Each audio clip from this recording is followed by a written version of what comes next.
બધું જ છે ને? તો કરો સ્ટાર્ટ. જય માતાજી, જય યશબી. હવે નામ પ્રવીણ ઠાકોર. એક ધોળકાનું એક જલાપુર ગામ છે. તો ત્યાં આપણે યશબીજ કંપનીની જે નોની જ્યુસ સિબકથોન ક્લાસિક નોની એમાં જબરજસ્ત એક રિઝલ્ટ મળ્યું. તો એ સાહેબને આપણે પૂછીશું, શું નામ આપણું? મુકેશ સાહેબને પૂછીશું કે તમે આ બીમારીમાં દવાખાનામાં કેટલા રૂપિયા બગાડ્યા હતા. તો સાહેબ તમે દવાખાનામાં કેટલા રૂપિયા બગાડ્યા એ બોલશો જરા? 4-5 લાખ રૂપિયા. તો આપણે માજીને પૂછીએ કે બાને બીમારી શું હતી. તો બા તમને બીમારી શું હતી? કેન્સરની. હા, તો મતલબ તમે પહેલા શરૂઆતમાં પ્રોડક્ટ લીધી ત્યારે તમે ખાટલા વસ હતા, બરાબર? અને જમવાનું ક્યાંથી જમતા હતા?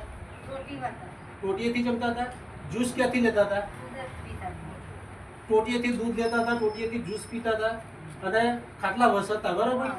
તો શું પીવાથી તમને આરામ થઈ ગયો? આ બધી બોટલો પીવાથી આરામ થઈ ગયો. તો ઘણો ફેર પડી જાય. તો મતલબ તમને જે આશા, તો મતલબ પાણી તમે છોડી દીધી હતી, 5 લાખ બગાડ્યા છતાંય આશા છોડી દીધી. તો ખરેખર મિત્રો, બાને હું જ્યારે આપવા આવ્યો ત્યારે ટોટીએથી જમવાનું લેતા હતા, ટોટીએથી જ્યુસ આપવાનું કહી ગયો અને ખાટલા વસ હતા. અને આપણી નોની જ્યુસ, ક્લાસિક જ્યુસ અને સિબકથોન અને નોની ટૂથપેસ્ટ પીવાથી બાને એક નવું જીવનદાન મળ્યું ને બા? કે નહીં? કે ખોટું બોલો? દવાખાનું કરાય કે આપણું નોની જ્યુસ પીવાય?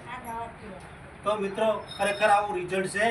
અને અહીંયા જે દવાખાનામાં સાહેબે 5 લાખ બગાડ્યા છતાંય એ આશા છોડતી દીધી, પણ અહીંયા દવાખાનાના રિપોર્ટના ખર્ચામાં અહીંયા ભયંકર બીમારી, મતલબ કેન્સર, જીવલેણ બીમારી કહેવાય, પણ ડૉક્ટરની ડિગ્રીને જો રિજેક્ટ કરતું હોય તો સિબકથોન.